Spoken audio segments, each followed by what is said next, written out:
Hello everyone. So in this lecture we are going to study about the best case, worst case and average case of any algorithm. So what do you understand by the best case?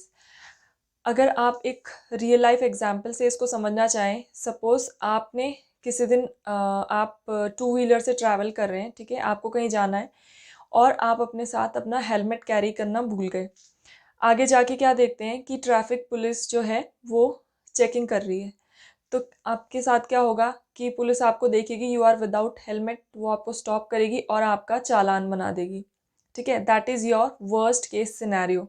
ठीक है, दूसरा example क्या हो सकता है कि suppose आपके पास helmet है, ठीक है, आपने हेलमेट लगाया हुआ है और पुलिस ने आपको देखा, they will allow you to go, वो आपको स्टॉप नहीं करेंगे और आप इस सिचुएशन से इजीली एस्केप कर पाओगे। So that is your best case scenario.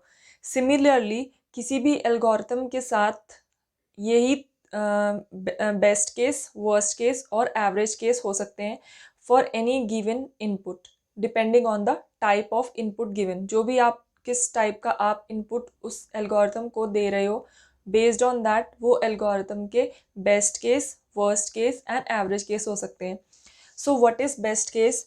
Best case of any algorithm is the scenario which defines the input for which the algorithm takes minimum amount of time। ठीक है, minimum amount of time। ठीक है, जब किसी algorithm को ऐसा input मिलता है जिसके लिए वो कम से कम टाइम में या मिनिमम अमाउंट ऑफ टाइम में एग्जीक्यूट कर जाती है, तो उसको हम बोलते हैं best case of the algorithm. Second होता है worst case. Worst case, generally हम किसी भी एल्गोरिथम का वर्स्ट केस निकालने की कोशिश करते हैं। वर्स्ट केस एल्गोरिथम का कब होगा? जब आपने उसको ऐसा इनपुट दिया जिसके लिए वो एल्गोरिथम एग्जीक्यूट होने के लिए ह्यूज अमाउंट ऑफ टाइम ले ले। ठीक है, बहुत ज़्यादा टाइम उसको एग्जीक्यूट होने में लग जाए, आपको रिजल्ट प्रोवाइड करने में लग जाए, उसको हम बोलेंगे worst case scenario. So worst case defines the input for which an algo takes huge amount of time। okay, huge amount of time, right? Third one is the average case। ठीक है, अब एवरेज केस में क्या होगा? जब आपका algorithm average number of time में execute हो जाए, ठीक है, उसका रन टाइम जो है वो एवरेज आए। एवरेज केस के सिनेरियो में हम क्या करते हैं, हम जितने भी आपके पॉसिबल इनपुट्स होते हैं उनके रन टाइम की टोटल को डिवाइड करते हैं टोटल नंबर ऑफ पॉसिबिलिटीज से। ठीक है, उससे हमारा एवरेज केस निकल जाएगा। ये फॉर्मूला हम आगे जाके वीडियो में अंडरस्टैंड करेंगे। ठीक है, एवरेज केस क्या हुआ? Defines the average run time of an algorithm. ठीक है, so these are the three cases which every algorithm will have. हर एक एल्गोरिथम के पास कोई ना कोई बेस्ट केस होगा, कोई ना कोई वर्स्ट केस होगा और एवरेज केस होगा। ओके, सो अब इन्हीं तीन केसेस को और अच्छे से समझने के लिए हम एक एग्जाम्पल लेंगे यहाँ पर। तो एग्जाम्पल है एक एल्गोरिथम का। ठीक है, फर्स्ट एल्गोरिथम है linear search of an element in an array, यानी कि आप इस एरे में किसी एलिमेंट को सर्च करने वाले हो। ठीक है, और जो एलिमेंट हम सर्च करने वाले हैं उसको हम बोलते हैं की। ठीक है, वो की कुछ भी हो सकता है। ठीक है, वो कि इनमें से कोई एलिमेंट हो सकता है या इनके अलावा भी कोई एलिमेंट हो सकता है, उस चीज़ पे हम बाद में आते हैं। Okay, first of all I will name this array as A. ठीक है, एरे ए इसका नाम है और इसमें टोटल एलिमेंट्स कितने हैं? 1 2 3 4 5 6। तो n equal to 6, total 6 elements हैं। एरे की इंडेक्सिंग हमारी स्टार्ट होती है 0 से, तो first element is A0, this is A1, this is A2, this is A3, A4 and A5, right? Now let us understand what is linear search. Linear search जब हम किसी एरे के अंदर करते हैं तो हमारे पास सपोज कोई की है, सपोज कीजिए आपके पास की है 2, तो लीनियर सर्च क्या कहता है, लीनियर सर्च एक ज़्यादा स्मार्ट एल्गोरिथम नहीं है, ठीक है, it is not a smart algorithm. ये क्या करेगा, starting from the first index इस की को कंपेयर करने लग जाएगा, ठीक है। A0 एलिमेंट से कंपेयर कराएगा, नहीं मिला, फिर देन A1 से कंपेयर कराएगा, नहीं मिला, देन ऐसे करते करते जब तक इसको एलिमेंट नहीं मिल जाता A4 पे आएगा, तब ये की इस एलिमेंट से मैच हो जाएगा, ठीक है। तो तब ये क्या करेगा, क्या रिटर्न कराएगा, तब ये ट्रू रिटर्न करा के इसकी पोजीशन जो भी इसका इंडेक्स है वो रिटर्न करा के बाहर आ जाएगा लूप से। तो ये जो linear search of an array है, इसमें आप क्या कर रहे हो, की को हर स्टार्टिंग फ्रॉम द 0 इंडेक्स हर एक एलिमेंट के साथ कंपेयर करा रहे हो, ठीक है। अगर n आपके पास 6 है तब तो कोई इशू नहीं है, या फिर लेस नंबर ऑफ एलिमेंट्स तब तो कोई इशू नहीं है। लेकिन सपोज आपका n 100 है या 1000 है, ठीक है, या 10,000 है या उससे ज़्यादा है, तो आपको कितने नंबर ऑफ कंपैरिजन करने पड़ेंगे, आपको n नंबर ऑफ, जितना उस एरे का साइज होगा उतने नंबर ऑफ कंपैरिजन करने पड़ेंगे। इसलिए हम बोल रहे हैं कि जो लीनियर सर्च एल्गोरिथम है ये एक स्मार्ट सर्च नहीं है, ओके। सो अब हम इस एल्गोरिथम आपको समझ आया, अब हम इसके वही 3 केसेस को स्टडी करेंगे। Number 1 is best case. आप खुद ही सोचिए इसका, इस एल्गोरिथम के लिए बेस्ट केस क्या होगा। बेस्ट केस मतलब मिनिमम से मिनिमम टाइम ये एल्गोरिथम कब लेगा, जब आपका ये जो आप की ढूंढ रहे हैं, सपोज आपका की है 6, ये आपको फर्स्ट पोजीशन पे, ठीक है, यानी कि फर्स्ट अटेम्प्ट में जब फर्स्ट कंपैरिजन आप करें तभी मिल जाए, ठीक है। जब आपको ये जो की है ये फर्स्ट एलिमेंट से ही मैच हो जाएगा तो इसकी कॉम्प्लेक्सिटी क्या हो जाएगी, बिग O ऑफ n, क्योंकि आपको फर्स्ट अटेम्प्ट में ही आपका एलिमेंट मिल गया, तो कॉम्प्लेक्सिटी हो जाएगी बिग O ऑफ 1। अब अगर इस एलिमेंट का साइज 6 है, 10 है, 1000 है, जितना भी हो, ये बेस्ट केस पे इसका कोई फर्क नहीं पड़ने वाला, क्योंकि एलिमेंट तो जो की है आपका वो वाला एलिमेंट तो आपका फर्स्ट पोजीशन पे ही है ना। तो एरे का साइज अब आगे कुछ भी हो जाए, best case of linear search algorithm is always big O of 1। अब आप इमेजिन करिए कि इसका वर्स्ट केस क्या हो सकता है, क्या हो सकता है इसका वर्स्ट केस, कि ये 0 से लेके पूरे n तक कंपेयर करे, ठीक है। अगर आपका सपोज की एलिमेंट है 3, ठीक है, तो की आपका 3 है, फर्स्ट एलिमेंट से कंपेयर किया, ठीक है, रिटर्न करेगा फॉल्स, रिटर्न करेगा 0, ठीक है, क्योंकि एलिमेंट मैच नहीं हो रहे, ठीक है। फिर आगे बढ़ जाएगा, A1 से कंपेयर कराएगा, मैच नहीं हुआ, रिटर्न कराएगा 0, बाहर आ जाएगा। फिर A2 से कंपेयर करेगा, रिटर्न कराएगा 0, मैच नहीं हुआ, इससे कंपेयर कराएगा, इससे कंपेयर करेगा, इससे, यानी कि n नंबर ऑफ कंपेरिजन वो करेगा, then also element is not present. तो इस केस में क्या हो जाएगा, ये इसका वर्स्ट केस है। एक तो उसने पूरा का पूरा एरे ट्रैवर्स करके पूरे n-1 या लास्ट पोजीशन तक चला गया, उसके बाद भी एलिमेंट नहीं मिला, तो that is the worst case. और इस वर्स्ट केस में कॉम्प्लेक्सिटी हो जाएगी big O of n। Why n, क्योंकि उसने कितने नंबर ऑफ कंपैरिजन किए, n number of comparison. So worst case complexity of linear search is big O of n। Now coming to the average case, average case of this linear search. Now, before finding the average case of any algorithm, we should know each and every possible case. जो भी case इस array के लिए, इस array में element को linearly search करने के लिए बन सकता है, उन सब केसेस को हमें आइडेंटिफाई करना होगा। ऑल पॉसिबल केसेस, ठीक है, सारे पॉसिबल केसेस को हमें आइडेंटिफाई करना है, पहचानना है, ठीक है, उनकी नॉलेज हमें होनी ज़रूरी है, then only we will be able to calculate the average case of any algorithm. Average case calculate करने के लिए हमारे पास एक प्रॉपर फॉर्मूला है, और वो फॉर्मूला कहता है कि average case of an algorithm equal to sum total of, ठीक है, किसका सम, या आप कह सकते हो summation of run time of all possible cases.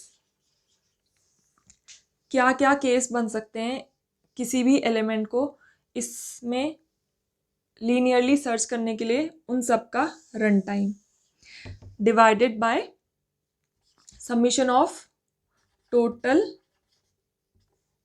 Number of possibilities, total number of possibilities.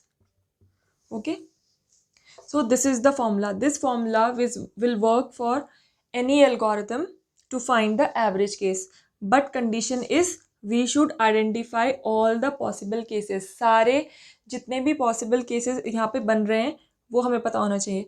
अब हम आइडेंटिफाई करने की कोशिश करते हैं कि इस एल्गोरिथम में लीनियर सर्च के केस में यहाँ पर क्या क्या केस बन सकते हैं, ठीक है। तो पहला केस बन सकता है कि सपोज आपका जो की है वो 6 है, तो अगर आपका की 6 होगा तो वो आपका कंपैरिजन करेगा। सपोज ये जो कंपैरिजन हो रहा है इसका जो रन टाइम है, उसको रन करने में जो टाइम ले रहा है वो 1 यूनिट लग रहा है, ठीक है। तो फॉर वन कंपैरिजन में 1 यूनिट ऑफ रन टाइम लग रहा है। तो जब ये 6 को 6 से कंपेयर कराएगा और इसको वो एलिमेंट मिल गया सपोज, तो कितनी बार कंपैरिजन हुआ, 1 टाइम, ठीक है। ये तो तब हो गया जब की इज 6। सपोज की इज नॉट 6, की इज 11, ठीक है, तब क्या होगा, इससे कंपेयर करेगा, टाइम तो इसमें भी लगेगा 1 यूनिट ऑफ टाइम, देन देखिएगा कि कंपेयर नहीं हो रहा है, किस पे चला जाएगा, नेक्स्ट एलिमेंट पे, यहाँ देखिएगा कि कंपेयर हो रहा है, तो आपने अगेन 2 यूनिट ऑफ टाइम इसको कंपेयर करने में ले लिया, क्योंकि इसके बाद तो इसको मिल ही जाएगा, तो आगे वो वैसे भी जाएगा नहीं। नेक्स्ट हम सपोज करते हैं कि जो आपकी वो 17 है, तो कितनी बार कंपेयर करेगा, 1 टाइम नहीं मिला, सेकेंड टाइम नहीं मिला, थर्ड टाइम मिल गया, तो 3 यूनिट ऑफ टाइम।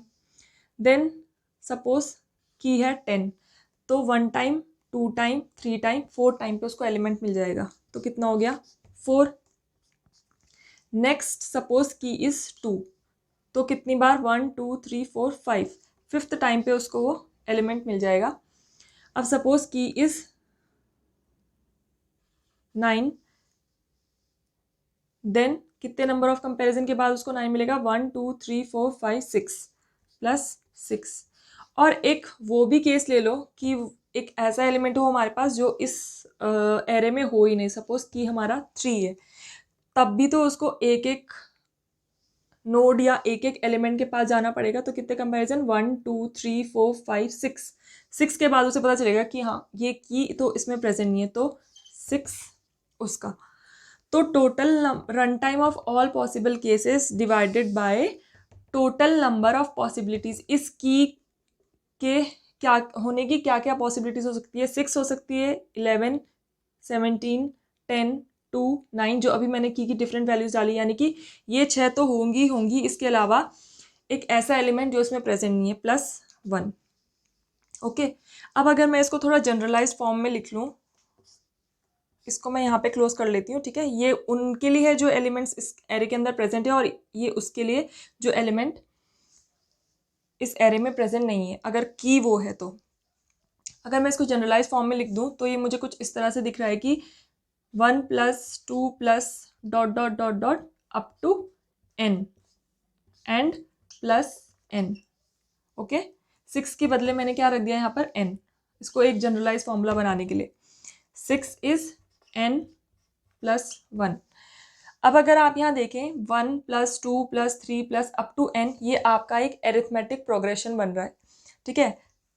तो एरिथमेटिक प्रोग्रेशन का जो सम होता है उसका एक फॉर्मूला है, दैट इज n × n + 1/2, ठीक है।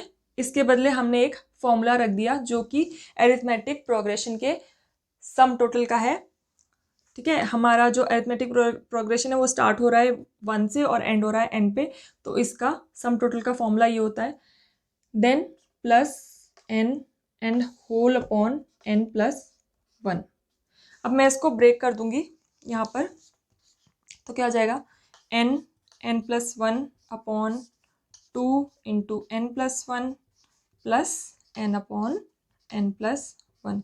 n प्लस 1 से n plus 1 cancel, n upon 2 plus, अब हमने ऑलरेडी ये लर्न किया हुआ है कि जब भी आप टाइम कॉम्प्लेक्सिटी किसी एल्गोरिथम की निकालते हैं तो जो कॉन्स्टेंट्स हैं इनको आप ड्रॉप कर सकते हैं। तो यहाँ पे कांस्टेंट क्या है 1, अगर आप कांस्टेंट 1 को ड्रॉप कर देंगे तो ये क्या हो जाएगा आपका n अपॉन n की वैल्यू क्या हुई 1।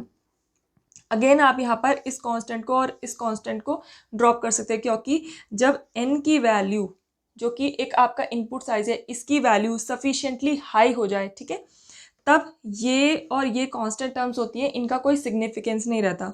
सो ignoring these two we will get n, ठीक है, वी विल गेट n। तो हम ये कह सकते हैं कि जो एवरेज केस है इसकी जो कॉम्प्लेक्सिटी होती है वो है big O of n। Okay, तो यहाँ हम क्या कर रहे थे, एवरेज केस कॉम्प्लेक्सिटी निकाल रहे थे linear search of an element in an array के लिए, और वो हमें डिराइव होके हमने निकाली है big of n। So this is the way. तो हमारी कॉम्प्लेक्सिटी क्या आई है big O of n।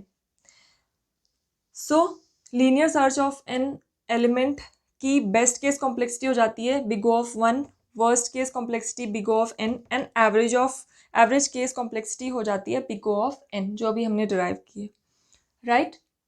So now moving on to our next algorithm, that is binary search of an element in an array.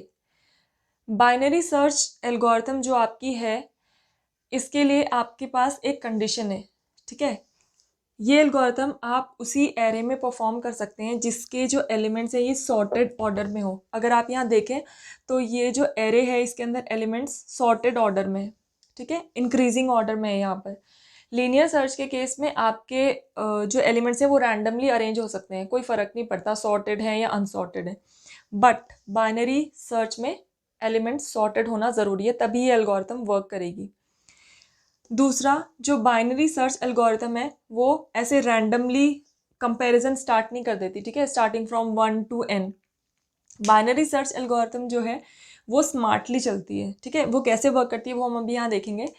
मैं इन elements की numbering कर लेती हूँ, starting from A0, A1, A2, A3, A4, A5, A6, A7, A8 and A9।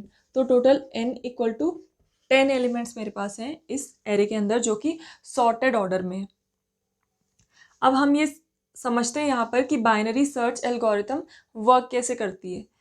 Binary search algorithm में अगर आपको कोई suppose की दे रखी है, ठीक है, की वैल्यू सपोज 23 है सपोज, ठीक है, तो एल्गोरिथम कैसे वर्क करेगी, ये फर्स्ट इंडेक्स और जो भी आपकी लास्ट इंडेक्स होगी इनके इंडेक्स का सम करेगी। अभी हमारे पास फर्स्ट इंडेक्स क्या है एरे में 0 और 9, 0 प्लस 9 का सम करके उसको 2 से डिवाइड करके 9/2 यानी कि 4.5 अप्रॉक्सीमेटली 4। तो फोर्थ इंडेक्स जो है आपका, ये आपके पास 4 आया, तो जो इस इंडेक्स पे जो आपका एलिमेंट है वो आपका हो जाएगा मिड। यहाँ पर आपका मिड क्या हो जाएगा 16, क्योंकि वो आपकी फोर्थ इंडेक्स पे प्रेजेंट है। 16 आपका मिड आ गया। अब आप इस की को इस 16 से कंपेयर करके देखोगे क्या मैच हो रहा है, ठीक है, मैच हो रहा है या नहीं, उस पे बेस आपका नेक्स्ट स्टेप होगा। सपोज आपका मैच हो गया, अगर हो गया तो क्या सिंपली वो रिटर्न कर देगा कि हाँ रिटर्न ट्रू, और वो पोजीशन बता देगा कि इस पोजीशन पे मिल गया। अगर नहीं और सपोज आपकी की है 23, तब क्या होगा, आप देखोगे कि ये जो आपका मिड आया है ये इस की से छोटा है या बड़ा है।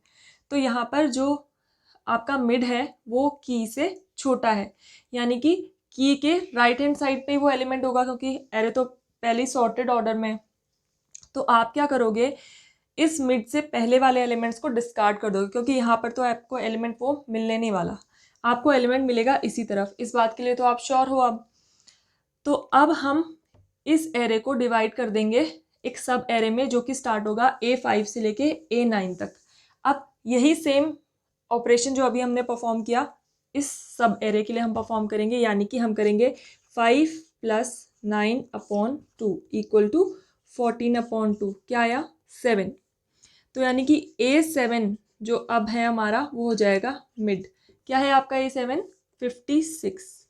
अगेन आप इस 23 को इससे कंपेयर करके देखोगे, क्या ये मैच हो रहा है? मैच हुआ नहीं। अब अगेन आप कंपेयर करोगे, ये जो मिड है ये की से छोटा है या बड़ा है, या इस केस में छोटा है।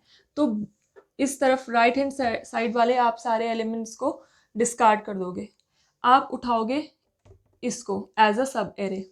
तो अब आपका सब एरे में क्या होगा? 23 और 38 दो एलिमेंट्स हैं, ठीक है। 23 और 38 दो एलिमेंट्स हैं आपके यहाँ पर। अब अगेन आप दोबारा इन दोनों का मिड निकालोगे।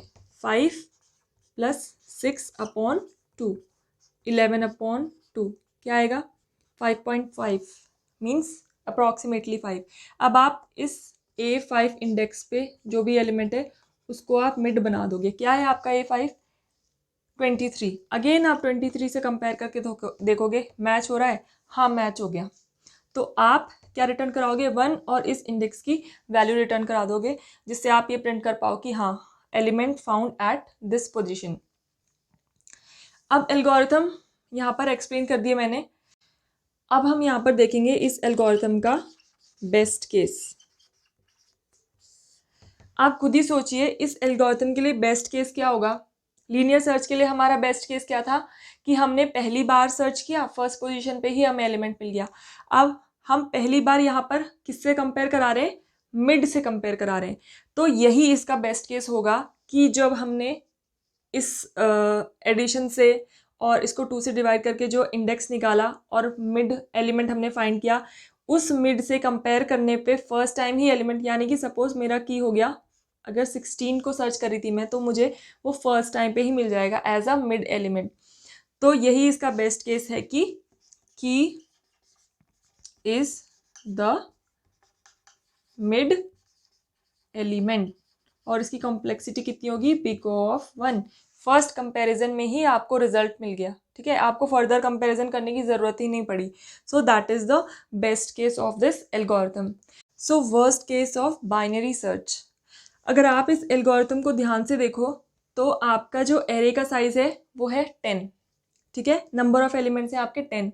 लेकिन आप क्या कर रहे हो? हर इटरेशन के साथ एरे के साइज को हाफ करते जा रहे हो, ठीक है। आफ्टर फर्स्ट इटरेशन एरे का साइज कितना हो जाएगा? 10/2 यानी कि 5। सेकेंड इटरेशन में एरे का साइज कितना हो जाएगा? 5/2 यानी कि 2.5।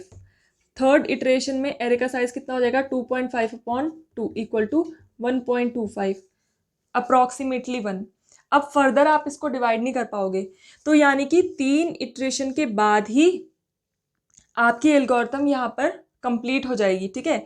जहाँ तो आपका एरे का साइज था 10, लेकिन नंबर ऑफ इटरेशन जिसको हम के से डिनोट कर सकते हैं, के = 3, 3 इटरेशन के बाद ही आप अपने रिजल्ट तक पहुँच जाओगे, ठीक है। वेदर एलिमेंट इज देयर और नॉट, आप उसको स्प्लिट करते करते कितनी बार आप उस एरे को स्प्लिट कर पाओगे? जब तक कि वो 1 या सिंगल एलिमेंट में स्प्लिट नहीं हो जाए 3 times, okay.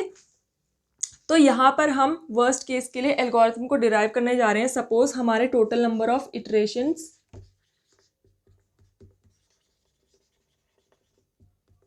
Is equal to k, यानी कि के इटरेशन के बाद हम साइज n से किस पे आ गए? 1 पे, ठीक है। हमारे पास साइज था 10 नंबर ऑफ एलिमेंट्स का, और उससे हम आ गए 1 एलिमेंट पे। तो इसके लिए हम डिराइव करते हैं यहाँ पर after 1 iteration array size is equal to n/2, ठीक है। सेकेंड इटरेशन के बाद एरे साइज कितना हो गया, n/4। थर्ड इटरेशन के बाद एरे का साइज कितना हो जाएगा, n/8, फर्दर हाफ हो जाएगा। तो इसको मैं डिनोट कर सकती हूँ n/2⁻1, इसको मैं डिनोट कर सकती हूँ n/2⁻2, इसको डिनोट कर सकते हैं n/2⁻3 एंड सो ऑन। कितनी इटरेशन है हमारे पास टोटल, 6 इटरेशन। तो के इटरेशंस, तो के इटरेशंस के बाद एरे का साइज कितना होना है हमारा, 1। साइज कितना हो जाना चाहिए, 1। तो अगर आप इस पैटर्न को ध्यान से देखें तो जब आपका फर्स्ट इटरेशन चल रहा है तो यहाँ n/2 है 1। जब आपका सेकेंड इटरेशन चल रहा है तो यहाँ पर n/2 है 2। जब आपका थर्ड इटरेशन के बाद जो एरे का साइज है वो होता है n/2⁻3। इसी तरह से जब kth इटरेशन कंप्लीट हो जाएगा तब आपका एरे का साइज कितना बचना चाहिए, n/2k, राइट। तो हम यहाँ पर इन दोनों को सॉल्व करेंगे तो ये हो जाएगा आपके पास n/2k इक्वल टू 1। इसको हम कैसे लिख सकते हैं, n इक्वल टू 2k। अब यहाँ पे अगर हम यहाँ पर k की वैल्यू को फाइंड आउट कर लेते हैं, यानी कि टोटल नंबर ऑफ इटरेशन, तो वही हमारी एल्गोरिथम की वर्स्ट केस कॉम्प्लेक्सिटी होगी। क्योंकि जितने नंबर ऑफ इटरेशंस, यानी कि हमें पूरे इटरेशंस कंप्लीट करने के बाद वो लास्ट जब साइज 1 पे पहुंच जा रहा है तब वो एलिमेंट मिल रहा है, तो ये उसका वर्स्ट केस हो जाएगा। यानी कि पूरे इटरेशंस के बाद हमें वो एलिमेंट मिल रहा है, तो अगर हम के की वैल्यू को फाइंड आउट कर लें तो वही हमारी वर्स्ट केस कॉम्प्लेक्सिटी होगी। अब इसको सॉल्व करते हैं। यहाँ पर मैं सपोज दोनों तरफ लॉग ले सकती हूँ, ठीक है। यहाँ पर हम दोनों तरफ लॉग ले सकते हैं, ओके। तो अब यहाँ पर इसको मैं किस तरह से लिख सकती हूँ, k log 2 और इसका बेस है 2 log n बेस 2। अब हमें पता है log a of base a हमारा क्या होता है, 1, ठीक है। log a of base a क्या होगा, 1। इसी तरह से log 2 ऑफ 2 कितना होगा, ऑफ बेस 2 कितना होगा, 1। तो वही है हमारे पास यहाँ log 2 ऑफ बेस 2, ये कितना हो जाएगा, 1 into k equal to log n equal to k. तो k की वैल्यू हमारी यहाँ की आ गई log n। तो हमें k ही फाइंड आउट करना था, वही हमारा वर्स्ट केस कॉम्प्लेक्सिटी है, ठीक है। यहाँ पर तो हमारी वैल्यू कितनी आ गई, log n। तो हमारी वर्स्ट केस कॉम्प्लेक्सिटी आ गई log n। That is the worst case complexity in case of binary search algorithm. Okay, I hope this derivation is clear. I've explained you the linear search, binary search algorithm and their various cases, best, worst and average, and calculating them. So similarly for any algorithm you can calculate these cases and their complexities. So I think this concept is clear. If you have any doubts you can ask me in comment section. Okay, thank you.